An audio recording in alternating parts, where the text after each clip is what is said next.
Muy bien. Sigamos entonces en esta historia termodinámica tem- temporal del siglo XIX.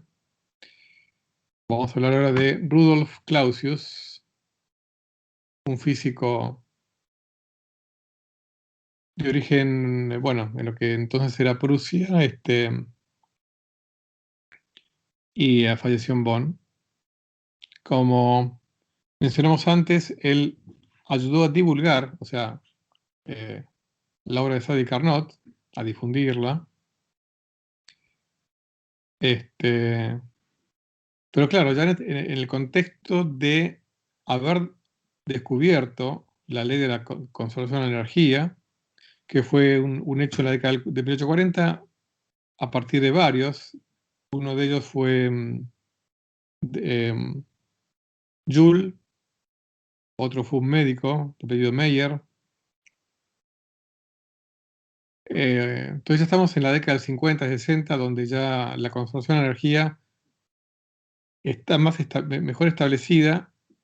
em, y el abandono del concepto del calórico. O sea, justamente a lo largo de las décadas del 40 y 50 se va abandonando el concepto de calórico, para siempre, ¿no? El artículo más famoso de Clausius es el Über die der Kraft bewegende Wärme, que significa sobre la fuerza motriz del calor. Después tiene un subtítulo que es las leyes del calor que pueden ser deducidas. Un artículo que se publicó en 1850, donde desarrolla, trabaja sobre el trabajo de Carnot, para la redundancia, pero digamos, muestra o señala algunas inconsistencias que tenía el trabajo de Carnot, que tiene que ver con esto del calórico, ¿no? Este falso concepto del calórico. O sea que lo que hace Clausius, si tuviéramos que reformularlo, es reformula los descubrimientos de Carnot en el marco de la conservación, el principio de conservación de la energía y el abandono del concepto de calórico. ¿Mm? Entonces, Clausius lo que hace es, pues por ahí no les aclaré, pero digamos, ¿por qué se llama segundo principio de la termodinámica? Porque hay un primer principio, que es básicamente el principio de conservación de la energía, expresado en términos termodinámicos, ¿no? Básicamente, lo que dice el primer principio es que su forma más clásica, canónica, es la variación de la energía de un sistema es igual a menos el trabajo que entrega ese sistema y más el calor que recibe, básicamente, ¿no? En realidad, esto después uno lo puede generalizar. Básicamente es el trabajo, el trabajo neto que entrega menos el trabajo neto que entrega más el calor que recibe, básicamente. Pero bueno, luego hay, en lo que es detrás de la palabra calor, perdón, detrás de la palabra trabajo, hay muchos tipos de trabajo, con lo cual hay muchas formas de expresar en casos concretos el primer principio de la termodinámica, pero básicamente es la conservación de la energía. Entonces Clausius la formula de forma clara, ¿no? Como primer principio y segundo principio. Entonces Clausius lo que dice que en la primera ley de la termodinámica, tal cual la formuló Clausius, se acepta la posibilidad de que el calor se pierda. O sea, justamente parte del calor se transforma en trabajo, una parte, nunca toda, ¿no? Con lo cual el calor no se conserva. Justamente la parte que se transforma en trabajo se pierde. O sea, hay que aceptar eso. El trabajo útil que yo obtuve de mi máquina se manifiesta en que parte del calor que salió de la fuente caliente no fue a parar a la fuente fría, sino que se transformó en trabajo, ¿no? Entonces, el calor perdido, neto, es el que se transforma en trabajo mecánico neto realizado por la máquina. Eso fue lo que aclaró Clausius en ese trabajo. O sea que no solamente podemos, sino que debemos renunciar a la idea de conservación del calor, si no vamos a tener problemas. O sea, porque evidentemente cuando, digamos, lo que llaman los calorímetros ya estaban bastante desarrollados, muy desarrollados en la época de Clausius, con lo cual una de las cosas que se observaba es que no todo el calor que sale de la fuente caliente va a parar a la fuente fría. Por supuesto que uno podría pensar que ese calor se perdió en la atmósfera. Bueno, uno también puede, digamos, medir cuánto se calienta la atmósfera circundante de una máquina. O sea que también, digamos, eh, había una necesidad experimental de aceptar que el calor no se conserva, ¿no?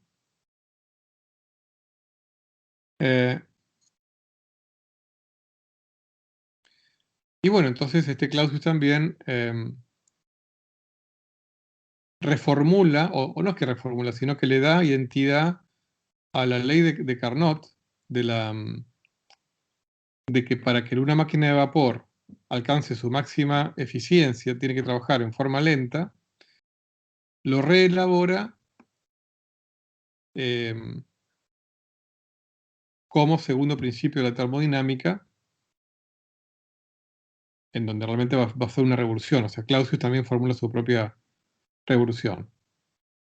Y justamente en ese sentido, esto es un proceso que le toma varios años. O sea, el tema de reformular los resultados de Carnot, renunciando al calórico, ¿no? Está en 1850. Ahora, hay que esperar a 1865, o sea, 15 años después, para que termine de ordenar en su mente y en sus escritos el segundo principio de la termodinámica, a partir también de los resultados de Carnot, pero aquí es donde introduce, o sea, uno podría decir que el nacimiento de la entropía, del concepto de entropía, tiene año y es 1865.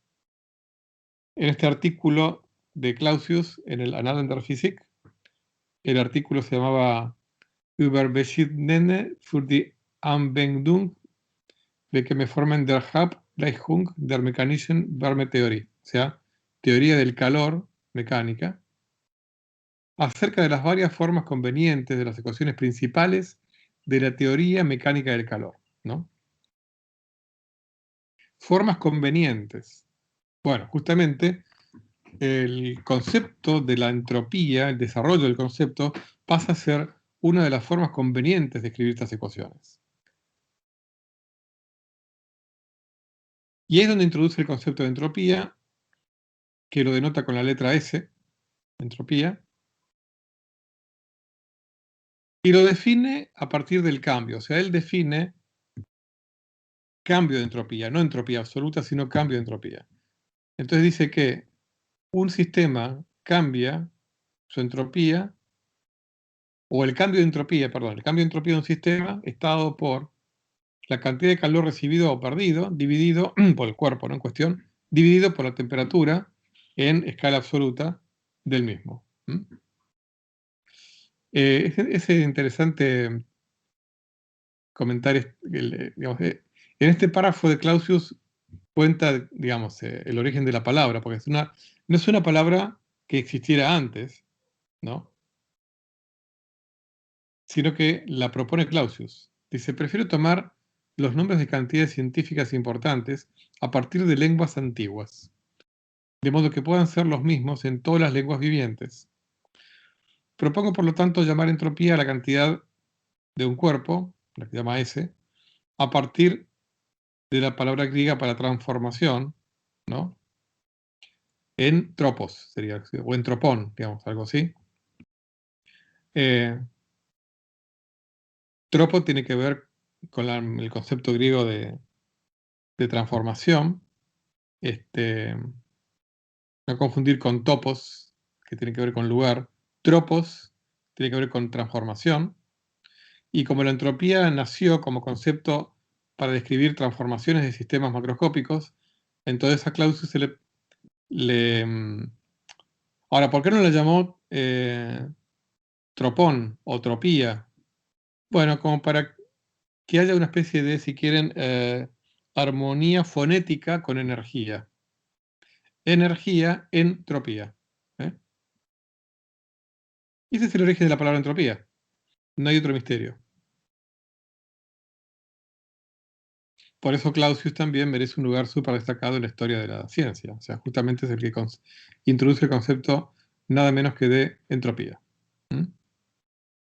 Detrás del cual está tantas cosas que ya estamos empezando a ver, ¿no? Que es tomarse en serio el problema de la flecha del tiempo. O sea, por qué el futuro es distinto del pasado en muchos sentidos, entre ellos que la entropía es mayor en el futuro que en el pasado, ¿no? Muy bien. Vamos a hablar ahora de Lord Kelvin, William Thomson. Es uno de los más grandes físicos del siglo XIX, con diversos aportes a la ciencia y también a la técnica. Y en algún sentido también a la filosofía del tiempo en cuanto a discutir cuestiones de las escalas temporales también. Bueno, de origen irlandés, nació en Belfast, murió en Escocia, en Largs, y tuvo una vida larga y fructífera, ¿no? 83 años casi. Vamos a hablar un poquito de la vida rápidamente porque vale la pena en este contexto, y de paso nos ponemos también en contexto de la época. El padre de William era profesor de matemáticas en Belfast, ¿no? Pero se había formado en Glasgow, ¿m? En Escocia. Y era un gran pedagogo de las matemáticas, y de hecho escribió varios textos de matemática, el padre, ¿no? Cuando William tiene 6 años fallece la madre, y el padre consigue un puesto de profesor en Glasgow, con lo cual retorna a Glasgow. Entonces, por más que nació en Belfast, William se cría eh, y pasa casi toda su vida en Escocia y parte de Inglaterra. Era un niño prodigio, William, al punto de que a los 10 años el padre lo matricula en la Universidad de Glasgow, en Escocia. A los 10 años. Y a los 17 años, todavía no se había graduado en Glasgow, se matricula en la MEOG en Cambridge, en el St. Peter's College, para finalmente a los 21 años transformarse en fellow, o sea, en miembro de alguna manera del college, ¿no? Del St. Peter's College. Hace un viaje a París, poco después de los 21 años, que va a ser muy significativo porque va a tomar, digamos, él, digamos, fue muy capaz tanto en matemáticas como en física, pero su viaje a París le da una una ampliación en su formación en química y también en física. Le toma clases de química con tremendos pesos pesados del mundo de la química y de la física, como por ejemplo Henri Regnault, que bueno, dentro de la historia de la química tiene un lugar destacado por haber hecho muchos experimentos y mediciones en cuanto a propiedades térmicas de los gases, que va a influir mucho en William Thomson en cuanto al desarrollo de la teoría del calor. Bueno, él regresa a Cambridge y hay una reunión de la Asociación Británica para el Avance de la Teoría Científica, en la reunión anual de 1845, donde conoce y entabla una especie de amistad con Michael Faraday, famoso Faraday, uno de los padres de la electricidad y magnetismo, que era 33 años mayor que él, pero que desarrollaron una relación muy amistosa, científicamente hablando. Piensen que él nació en 1824. A los 22 años es elegido por unanimidad para la Cátedra de Filosofía Natural de la Universidad de Glasgow. O sea, prodigio, digamos, en todo sentido. Y bueno, se establece definitivamente en Glasgow, donde permanece, fíjense que va a tener ese cargo durante más de 50 años, 54 años, hasta 1899. Bueno, así como en 1845, en la reunión de la British Association, conoce a Michael Faraday, en la reunión de 1847, conoce a Joule.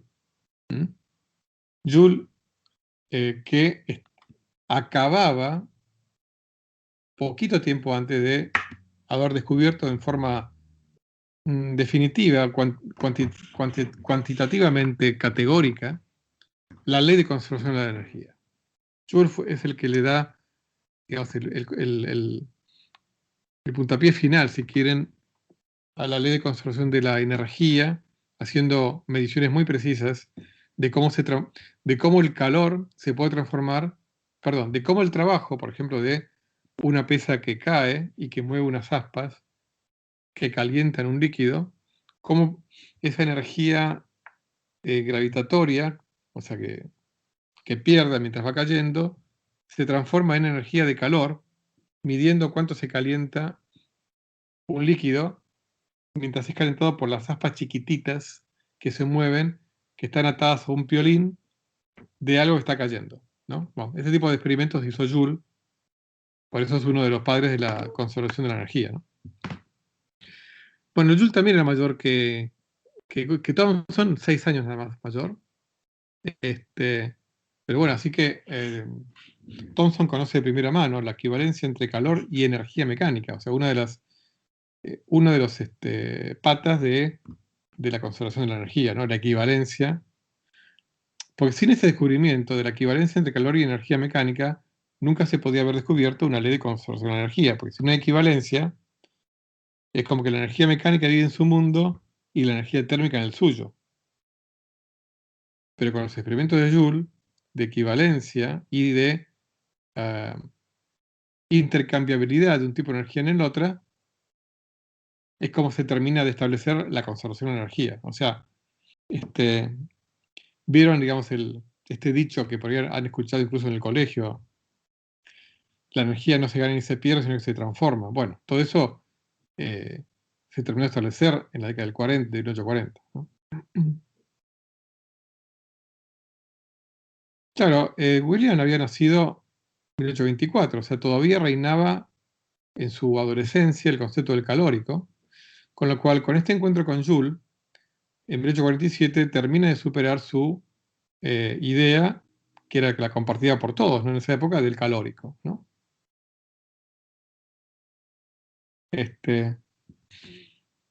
Y lo importante de esto es que en esta época también digamos, se van refinando los experimentos que van indicando que hay un límite inferior a la temperatura a la cual puede estar cualquier cuerpo, ¿no? Y el propio Joule hizo un montón de experimentos en cuanto a cuánto se puede reducir el volumen de un gas cuando se lo enfría. O sea, si yo mantengo la presión constante de un gas, por la ley de los gases, si yo lo enfrío, para que la presión se mantenga constante, tengo que ir achicando el volumen, ¿no? Entonces, extrapolando un montón de resultados y de experimentos, Joule hizo una primera estimación de que un gas no podía enfriarse a una temperatura inferior a 294 grados bajo cero, porque si no pasaría a tener aunada presión, ¿no? Aunada presión. Porque si no pasaría a tener volumen negativo, lo cual no tiene sentido, ¿no? Obviamente esto era una extrapolación, pero fue, digamos, la primera estimación de en dónde estaba el piso de la temperatura. O sea, y esto, acuérdense que estaba relacionado con cuantificar en forma más clara la ley de Carnot de la eficiencia de las máquinas. ¿Se acuerdan que era T2 menos T1 dividido T2? Pero donde esa T2, la temperatura tiene que ser escrita en una escala absoluta, o sea, con un 0 en el 0 absoluto. O sea que había una ida y vuelta. O sea, lo interesante de unir los trabajos de Carnot con los de Joule es establecer esta ida y vuelta entre la fórmula para la máxima eficiencia de una máquina de térmica y el límite al cual yo puedo enfriar un gas. Para, entre otras cosas, que no pase a tener volumen negativo. Lo digo así graciosamente porque eso es una contradicción. O sea, una cosa que existe tiene volumen positivo. No tiene sentido hablar de volumen negativo. Sería que pasar a la no existencia. O una especie de zona fantasma. Claro, entonces Joule, digamos, Thomson, como prodigio que era, pero encima teniendo contacto con semejantes monstruos como Joule y Faraday, unió las ideas de Joule con los trabajos de Carnot, a los cuales él tuvo acceso, en cuanto a eficiencia de las máquinas térmicas, y finalmente pudo lograr un cálculo definitivo del cero absoluto. Por eso, o sea, la escala de grados cuyo cero es el cero absoluto se llama grados Kelvin. O sea, el grado Kelvin tiene el mismo tamaño que el grado centígrado o grado Celsius, nada más que el origen de la escala está corrido 273 grados, 15. El grados Kelvin, o sea, el punto de congelamiento del agua es 0 grados centígrados o bien 273,15 grados Kelvin. Así como el punto de ebullición del agua es 100 grados centígrados o bien 373,15 grados Kelvin. Esa es la escala natural, la escala absoluta, se llama escala de Kelvin. Y los grados se llaman grados Kelvin. ¿No? Y de hecho, los grados Kelvin es el sistema de unidades que se usa en el sistema internacional de unidades. El grado Kelvin es la unidad de temperatura.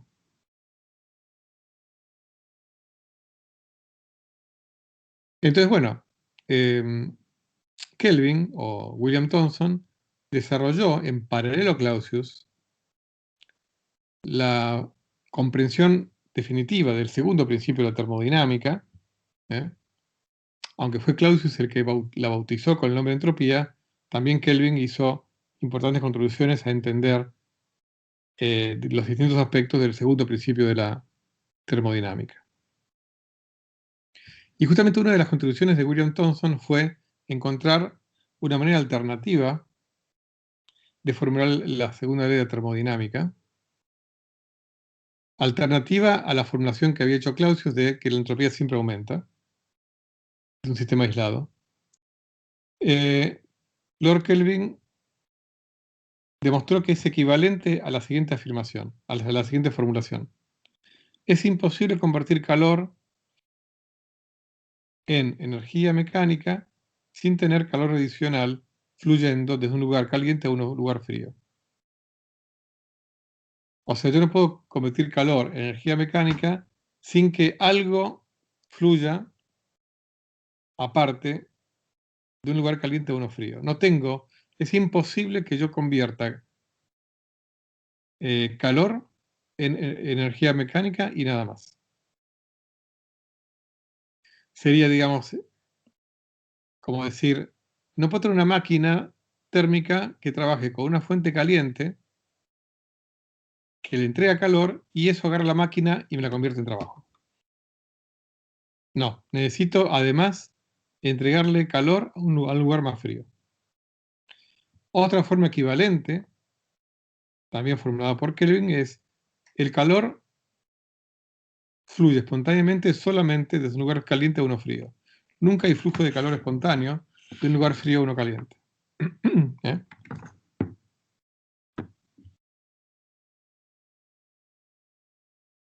Y bueno, la formulación, digamos, canónica sería la de Clausius, que la entropía de un sistema aislado solamente puede aumentar. O sea que, digamos, esto en cuanto a la contribución de Kelvin de entender el segundo principio de la termodinámica. Ahora vamos a hablar un poquitito de Kelvin y su relación con los tiempos. Acuérdense que en este curso, en este seminario de filosofía del tiempo, nos interesa el tiempo tanto en cuestiones filosóficas, en cuanto a qué es, qué no es, pero también en cuanto a cómo entra en la cultura humana y cuál es la noción de su duración en la cultura humana, y la tercera pata en cuanto a la flecha del tiempo, ¿no?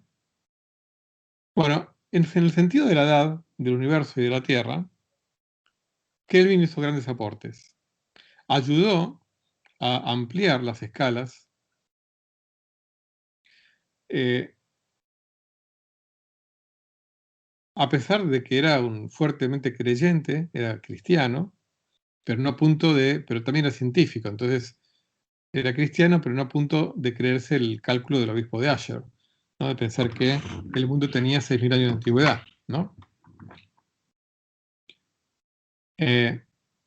Al margen de eso, en geología había una corriente que luego cayó en descrédito o en desuso, fue abandonada, que se llamaba el uniformismo o uniformitarismo. Creo que es mejor uniformismo.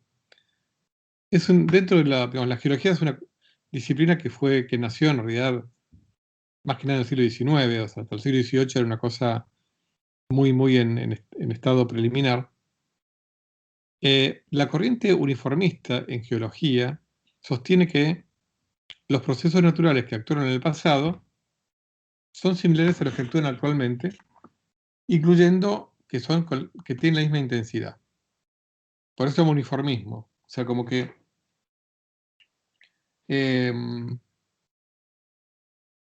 alguna manera la Tierra está en un estado estacionario. Si quieren, en realidad la corriente uniformista está más en contradicción con las corrientes religiosas, en algún sentido, que una corriente más evolucionista. Porque una corriente uniformista, salvo que sea la de un creyente que cree que el Dios creó a la Tierra hace X miles de años bueno, y que está en el mismo estado geológico desde que Dios la creó, pero el que no adhiere a eso, un estado uniformista, en realidad me lleva a pensar que la Tierra es eterna, que hace una eternidad que existe como existe ahora, en un estado estacionario eterno, ¿no? Bueno, Kelvin, uno podría pensar, analizando en términos psicológicos, digamos, de que un científico adhiera a una corriente geológica evolucionista porque justamente quiere compatibilizarlo con la creación, ¿no? Pero bueno, eso uno lo podría discutir.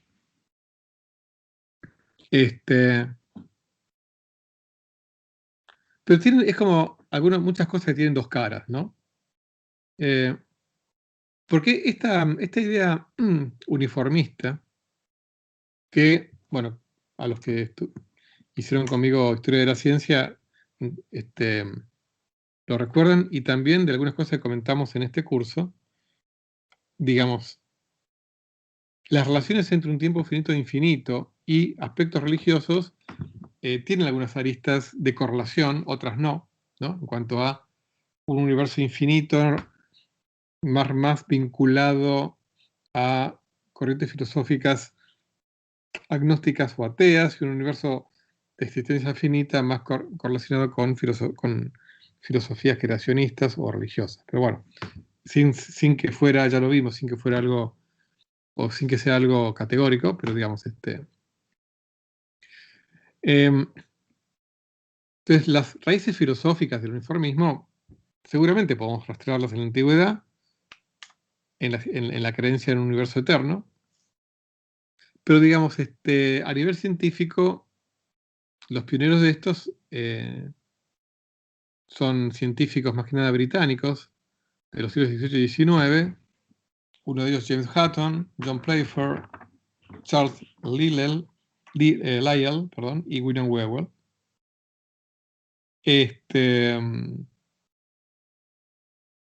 Que como les digo, tiene dos caras esto, porque este uniformismo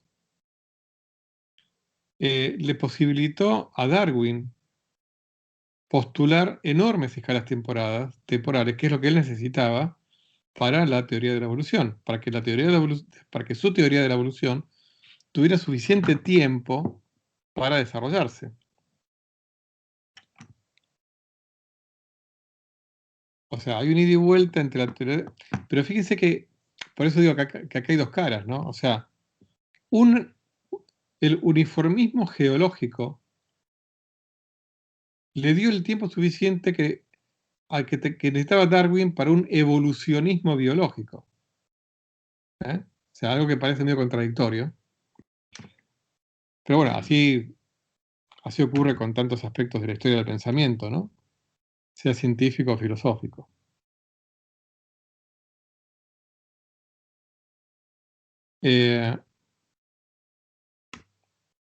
Kelvin, que en realidad, vamos a ver, argumentó que la Tierra, como él justamente, volvemos a esto, se oponía al uniformismo, él creía que la Tierra tenía una cantidad finita de años, y por una serie de argumentos, él estimó que la Tierra tenía a lo sumo unos pocos millones de años.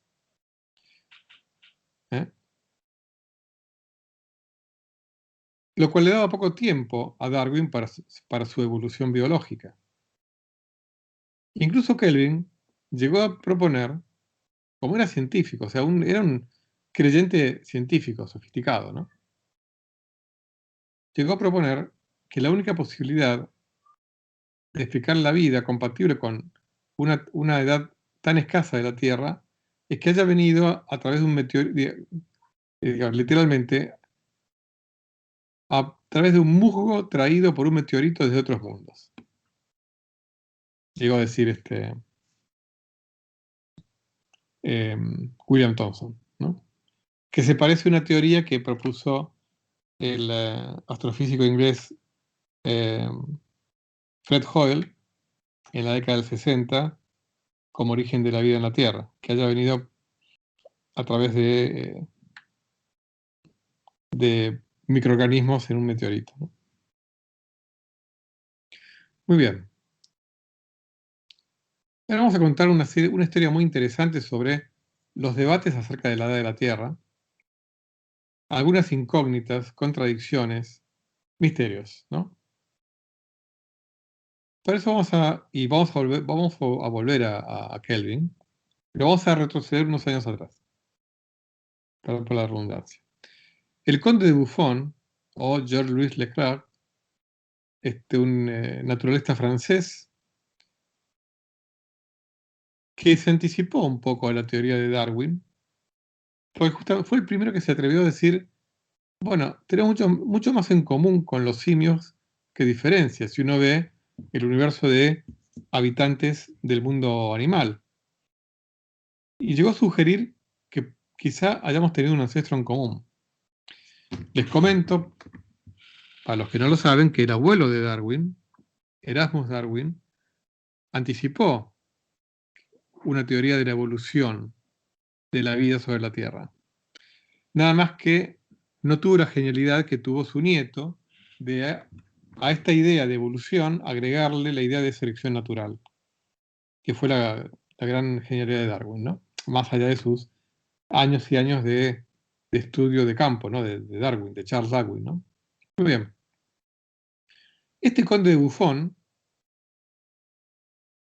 así como creía en una posible evolución, él decía que el calor del Sol no alcanza para calentar la Tierra, que tiene que haber algún calor interior. Entonces propuso que había un calor residual en la Tierra. ¿Por qué residual?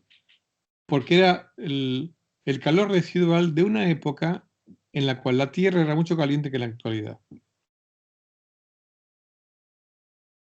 Con lo cual introdujo la idea de evolución térmica de la Tierra. O sea, eh,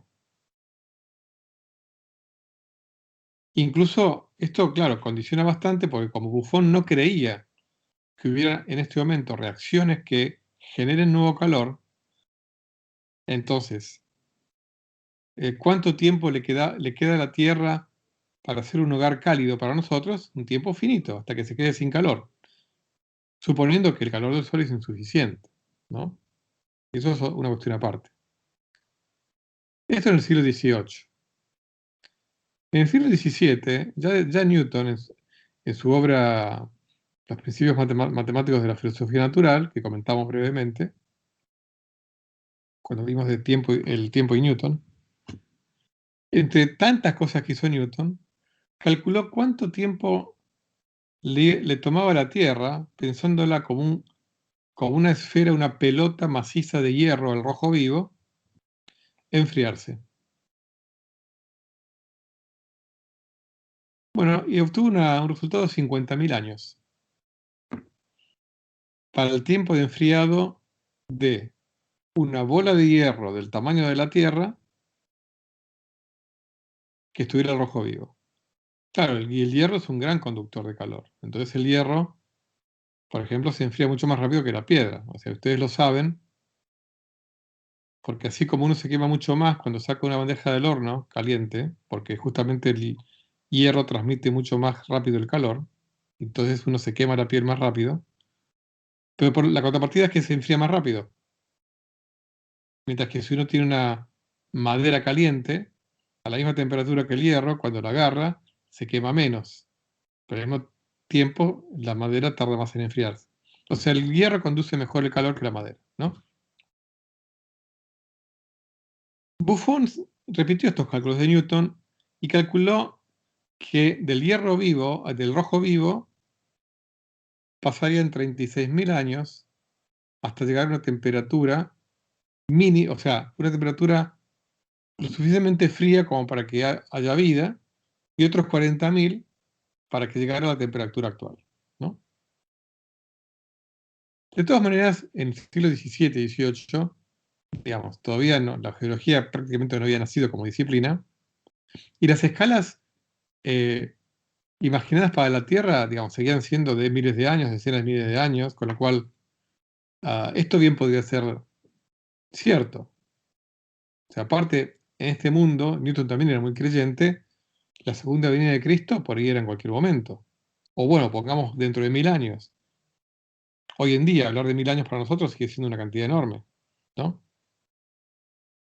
¿Alguno de ustedes se imagina dónde va a estar Mar del Plata dentro de 1000 años?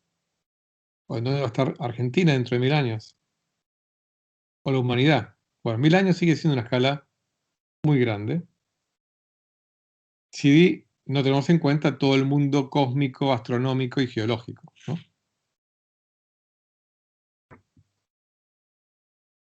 Entonces yo digo, para ponernos un poquito en época, en el siglo XVIII. Ahora, claro, apareció la geología como disciplina naciente y empezó a traer problemas. Empezaron los geólogos a estimar edades del planeta Tierra.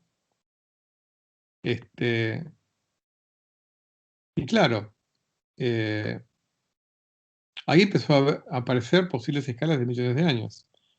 Bueno, sabemos que la Tierra no está hecha de hierro, o sea que bueno, eso uno por ahí puede empezar a arreglarlo eso, ¿no?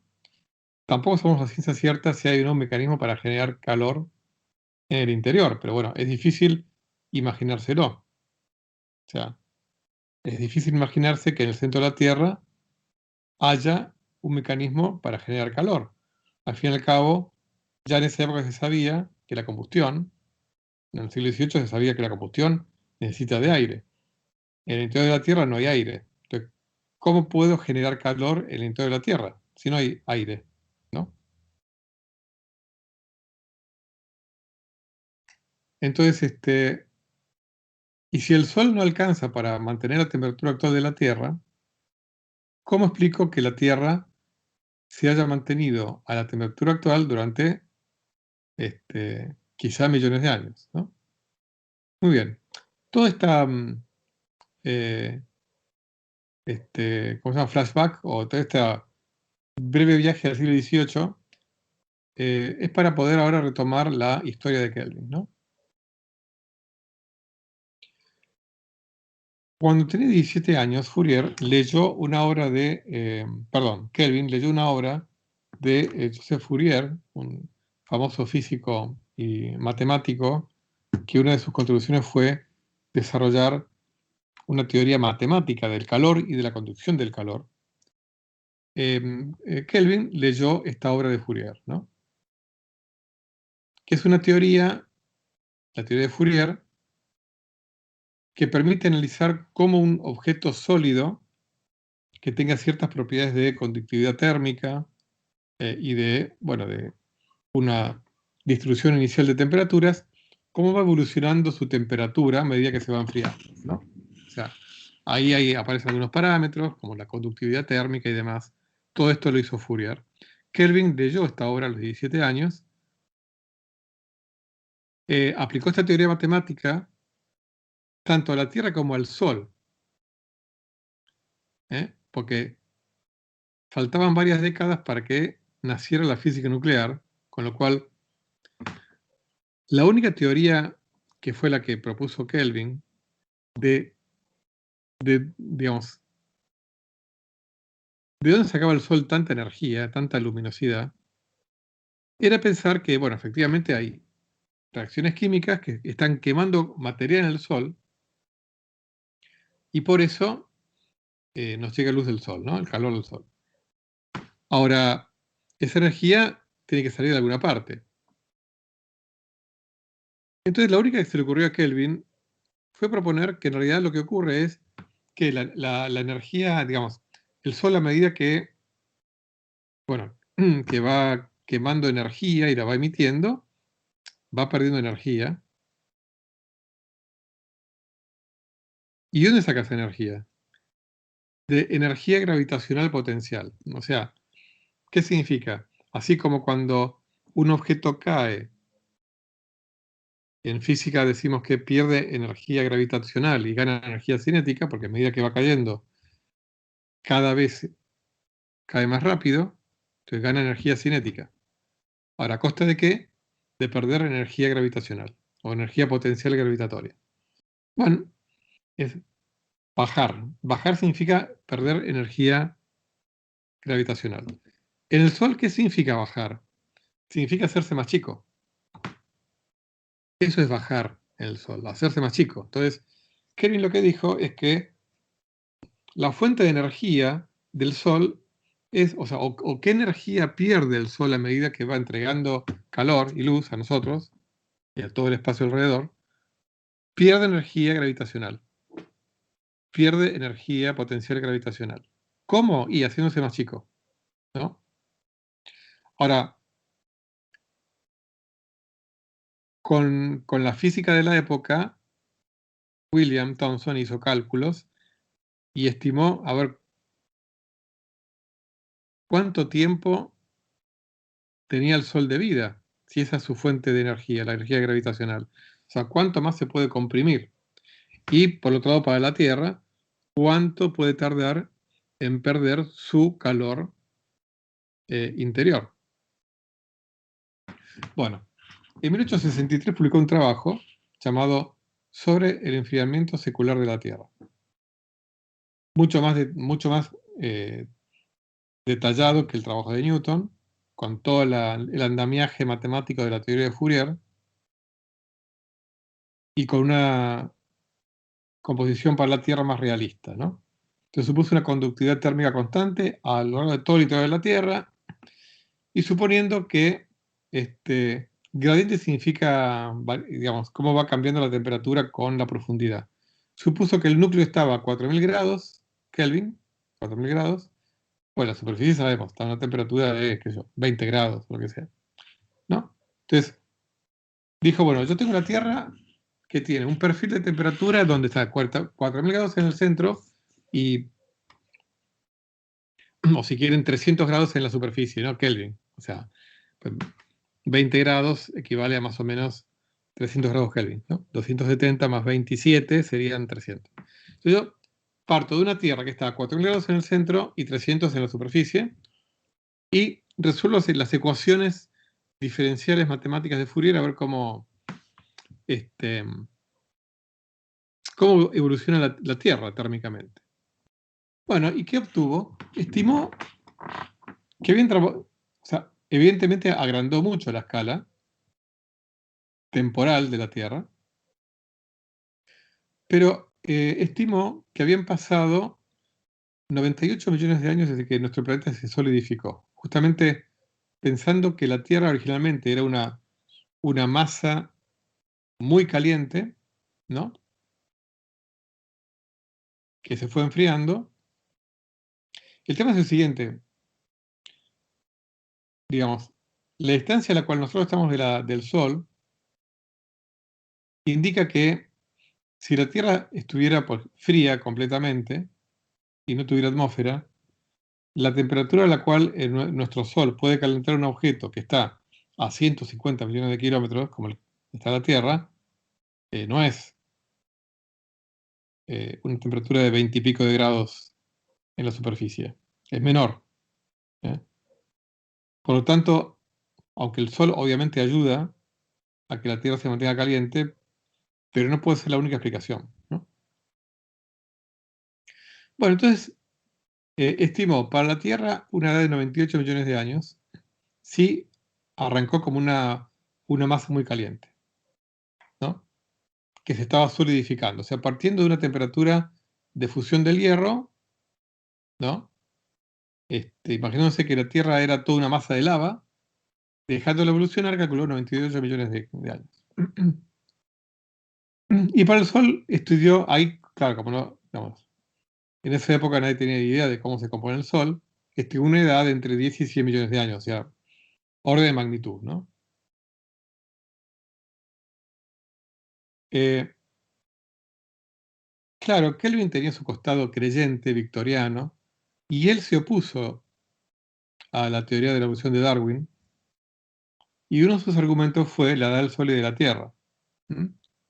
O sea que para una evolución como la que propone Darwin, 100 millones de años no es suficiente. Y además, de estos 98 millones de años,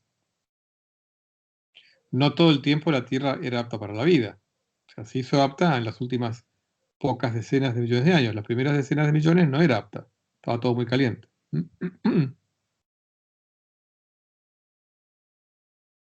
O sea, el mecanismo de evolución de Darwin, basado en cambios aleatorios y selección natural,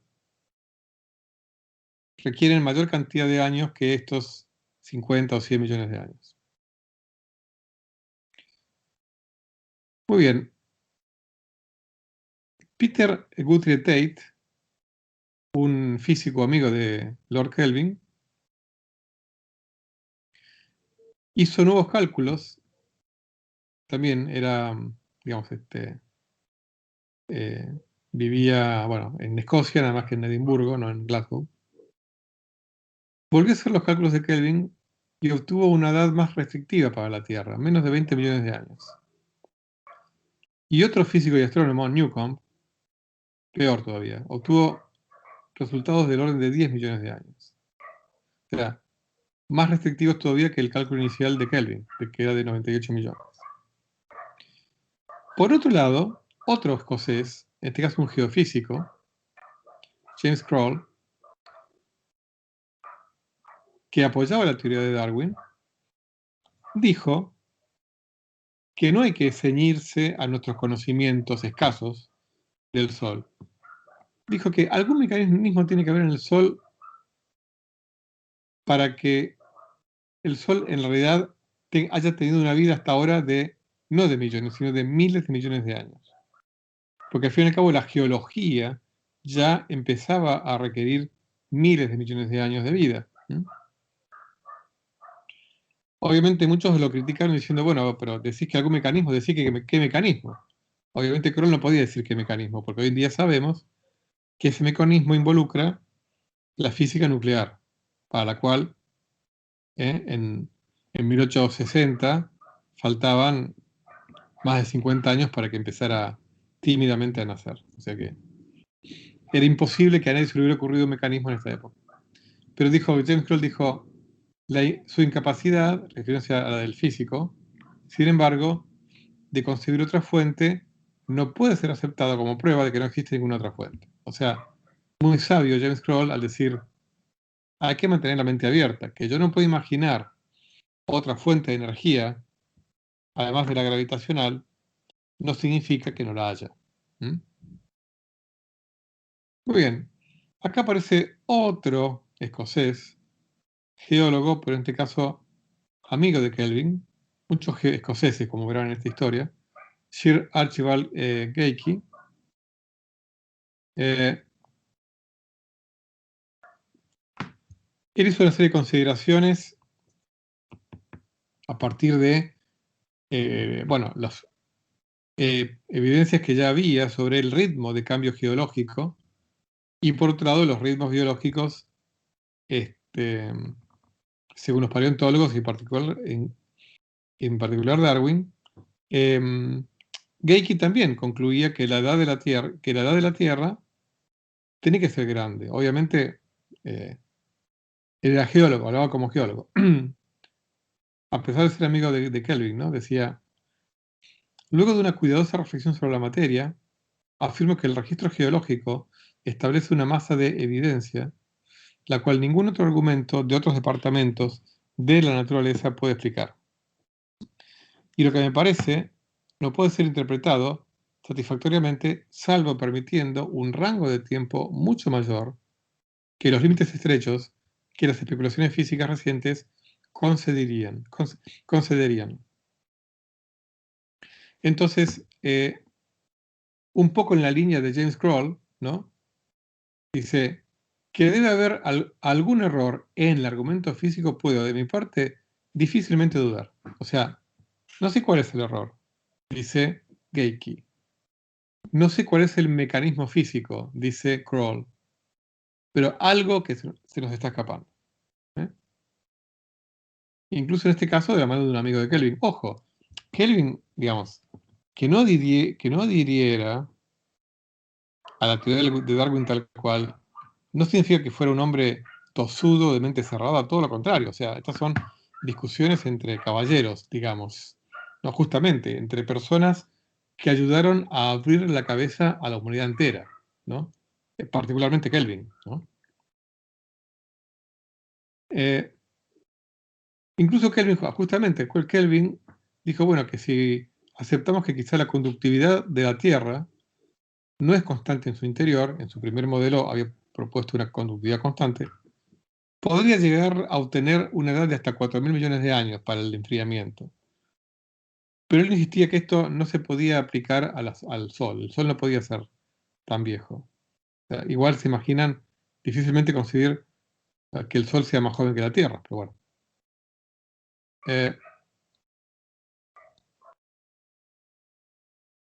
Otro geólogo, Thomas Crowder Chamberlain, famoso en el mundo astronómico por haber creado la teoría de los planetesimales como una teoría, una refinación, digamos, de la teoría de Laplace, de formación del sistema solar y de los planetas a partir de la fusión de pequeños planetitas, de planetesimales. Escribió algo muy sugestivo. Esto, bueno, en 1899, o sea, un poco después de donde estamos hablando. Dice, de alguna manera, porque acá es como que parece estar anticipando la energía nuclear. Vamos a ver por qué. Dice, ¿es el conocimiento actual relativo al comportamiento de la materia bajo tales condiciones extraordinarias como las que se dan en el interior del Sol suficientemente exhaustivo como para garantizar la aserción de que no existe ninguna fuente de calor no conocida? Fuente de calor no conocida. Lo que sea la constitución interna de los átomos está aún abierta a cuestionamiento. No es improbable que haya organizaciones complejas y yo puse en negrita ahí, asentamientos de energía enormes. Ciertamente ningún químico cuidadoso realmente afirmaría que los átomos son elementales. O sea, acá, en estas dos frases hay una visión de futuro formidable. En este geólogo de apellido Chamberlain. O sea, un químico sabe que una reacción química exotérmica, o sea que genera calor, se debe a que los átomos se recombinan, se destruyen moléculas y se forman otras. O sea, hay un cambio a nivel molecular, ¿no? Eso ya se sabía, digamos, a fines, digamos, en el siglo XVIII ya se sabía eso. Ahora, se seguía pensando que los átomos son algo infranqueable, inmutable. Pero aquí Chamberlain dice, ningún químico cuidadoso afirmaría que los átomos son elementales. O sea, y acá habla de asentamientos de energía enormes. O sea, está dando a entender que como no conocemos los procesos y las condiciones absolutamente inusuales que hay en el Sol, muy distintas a las que hay en la Tierra, ¿qué nos hace estar seguros de que los propios átomos no sufran cambios? O sea, sabemos que hay una variedad de átomos. El átomo de hidrógeno, de helio, de hierro, de carbono, de oro. O sea, y si hay mecanismos que así como transforman moléculas en otras, y si hay mecanismos que pueden transformar átomos en otros, ¿no lo sabrá? Y en ese caso, así como las moléculas son asentamientos de energía enormes, porque justamente cuando una reacción química libera calor es porque los átomos se están reagrupando de estar en moléculas que tienen cierta energía a moléculas que tienen menos energía y por lo tanto liberan energía. Entonces, ¿no pasar algo parecido con los átomos? Que puede haber reagrupamientos en donde ciertos átomos se transforman en otros que tienen menos energía y por lo tanto se libera. O sea, en estas dos frases, Chamberlain está sugiriendo eso, al decir átomos son elementales o no, asentamientos de energía enormes. O sea, está hablando de la energía nuclear sin saberlo, pero con un lenguaje muy cercano a eso. ¿Eh?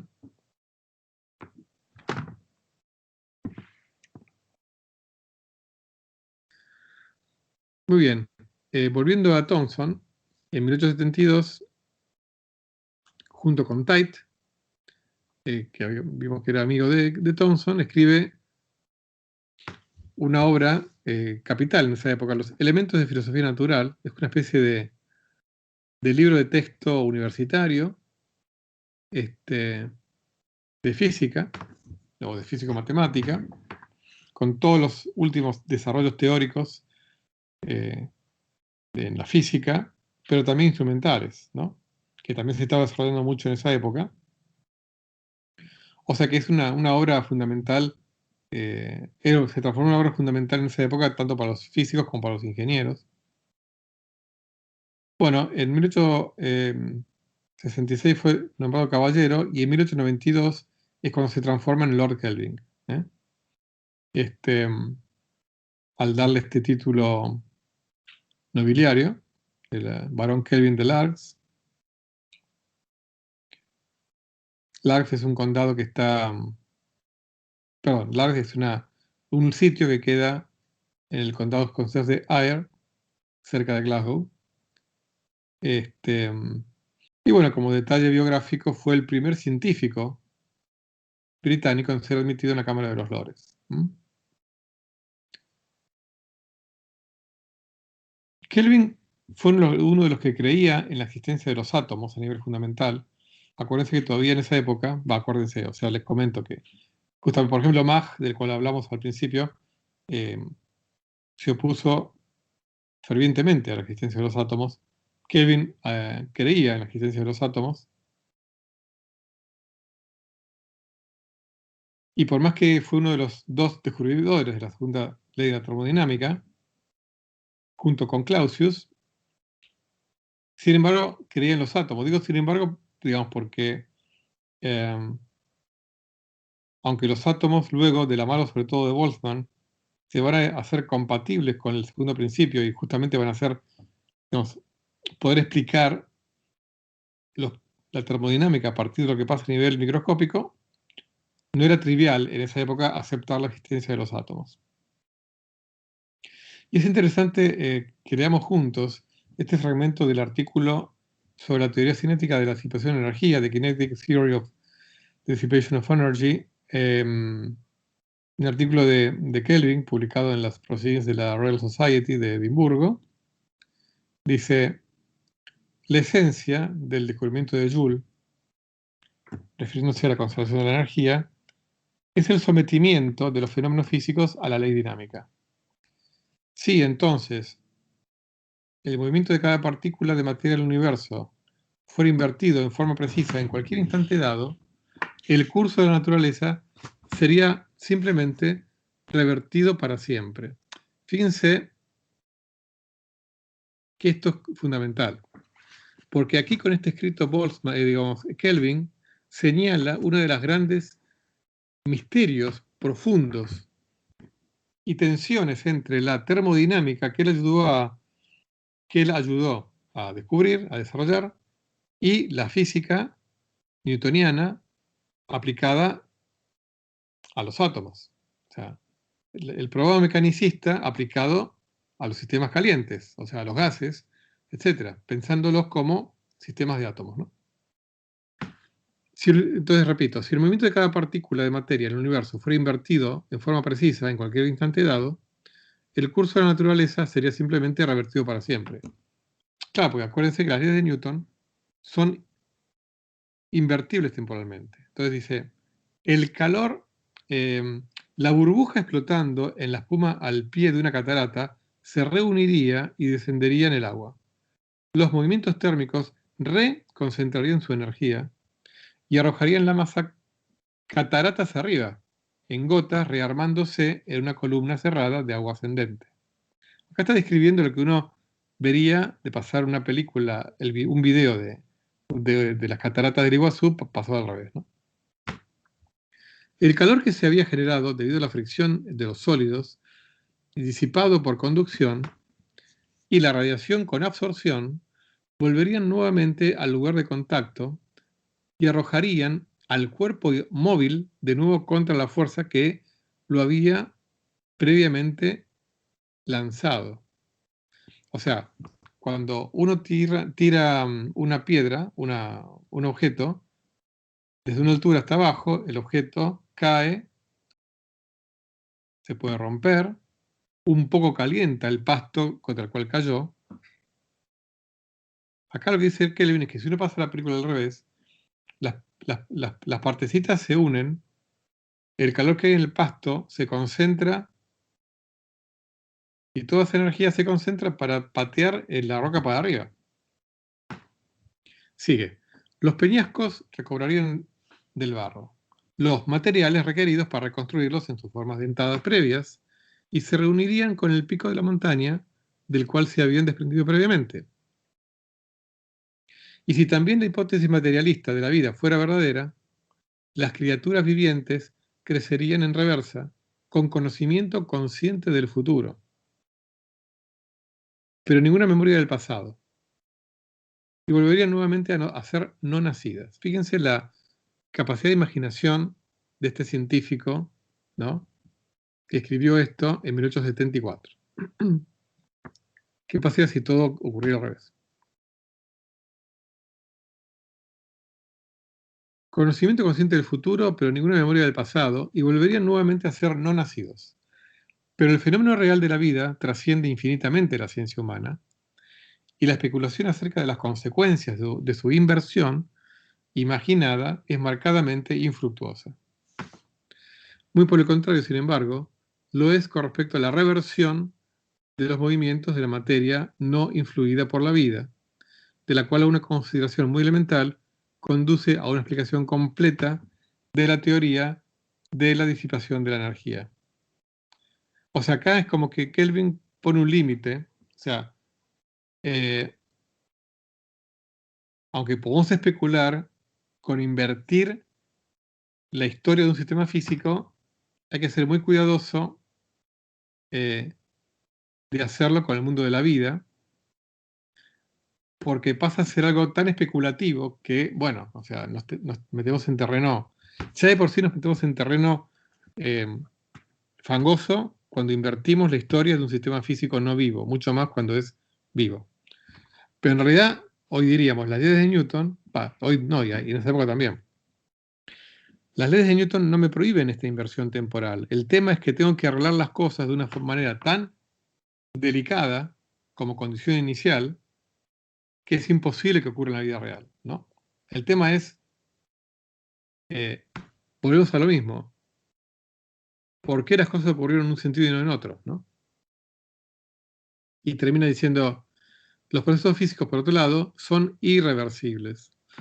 Por ejemplo, la fricción de los sólidos, la conducción del calor y la difusión. Sin embargo, el principio de disipación de la energía organizada o aumento de la entropía es compatible con una teoría molecular en la cual cada partícula está sujeta a las leyes de la dinámica. Disipación de la energía, de la cual, bueno, que algunos de ustedes comentaba sobre Prigogine, Prigogine habla mucho sobre esto de disipación de la energía, tiene que ver con el aumento de la entropía. O sea, cuando se disipa energía organizada, aumenta la entropía. La energía organizada se transforma en calor, que es energía desorganizada, ¿no? Todo esto es compatible con una teoría de átomos que siguen las leyes de la dinámica newtoniana. O sea, lo que dice Kelvin es, la ley de aumento de la entropía es compatible con las leyes de Newton. Ahora, las leyes de Newton también me permite que haya sistemas cuya entropía disminuye. También me lo permite. Acá Kelvin dice, las leyes de la termodinámica son compatibles con las leyes de Newton. Pero las leyes de Newton permiten un mundo mucho más amplio, que es el mundo en donde haya sistemas que se ordenan espontáneamente. Vamos a lo mismo, a lo que les comentaba al principio. ¿Cómo explicar que el pasado era tan organizado? Como para que podamos vivir tantos años viendo cómo se sigue desorganizando. Obviamente, ya no es que todo se desorganiza. Yo puedo ordenar un mazo de naipes, pero siempre implica un costo térmico. ¿eh? Cuando yo ordeno algo, estoy desordenando otra cosa. En el caso de los naipes, cuando yo ordeno el mazo de naipes, ¿qué es en dónde aumenta la entropía? La entropía del mazo disminuye. ¿En dónde aumenta? Y que para mover las cartas y ordenarlas, yo tuve que realizar trabajo con mis manos. Yo puedo hacer trabajo con mis manos, con mis brazos, porque mi cuerpo está constantemente quemando energía en mis células. Está quemando energía. Mis músculos, las moléculas de AZP y toda esa historia. Y esa combustión de energía libera calor que se disipa en la atmósfera. ¿eh? Entonces, nada es gratis en la vida. Si yo ordeno un mazo de naipes, la entropía de... No mi entropía, porque, digamos, nosotros estamos en un sistema homeostático que está constantemente absorbiendo energía y disipándola. Entonces, mi entropía no aumenta, la de mi cuerpo, pero sí aumenta la entropía de mi medio ambiente, con el calor que yo libero. En suma, yo disminuyo la entropía de mi mazo de naipes, pero aumenta la entropía total del universo. Así que todo tiene un costo. Entonces, como para terminar con Kelvin y con la clase de hoy, es interesante porque Kelvin fue una persona muy sabia, nunca renegó de su fe cristiana y tampoco de su segundo principio de la termodinámica. Y todo esto me parece que queda magistralmente resumido en este fragmento de Kelvin, que es una mezcla de rechazo a la statu quo, ¿no? O sea, a la estaticidad de la sociedad y de la humanidad, confianza en el progreso, y por otro lado, un cierto pesimismo cósmico, ¿no? Dice, quisiera referirme a ese antiguo, pero no por ello menos interesante tema, de los milagros de la geología. Aquí las ciencias físicas hacen algo por nosotros. San Pedro habla de burlones que dicen de todas las cosas que siguen siendo tal y como eran desde los comienzos de la creación. El apóstol, en cambio, afirma que todas estas cosas se desvanecerán. En mi opinión, las ciencias físicas llegan incluso a demostrar la verdad científica de estas palabras. Tenemos la convicción de que no es de ningún modo posible que las cosas sigan siendo siempre tal y como lo han venido haciendo durante los últimos 6.000 años. En ciencia, al igual que en moral y en política, no hay ningún tipo de periodicidad. Algo que podamos vaticinar con certeza del futuro es que será diferente del pasado. Todo se halla en estado de evolución y progreso.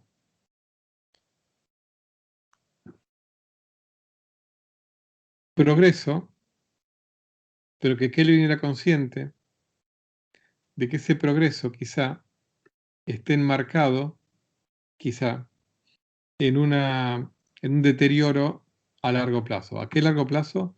A un plazo cósmico. Bueno, con esto terminamos la clase de hoy.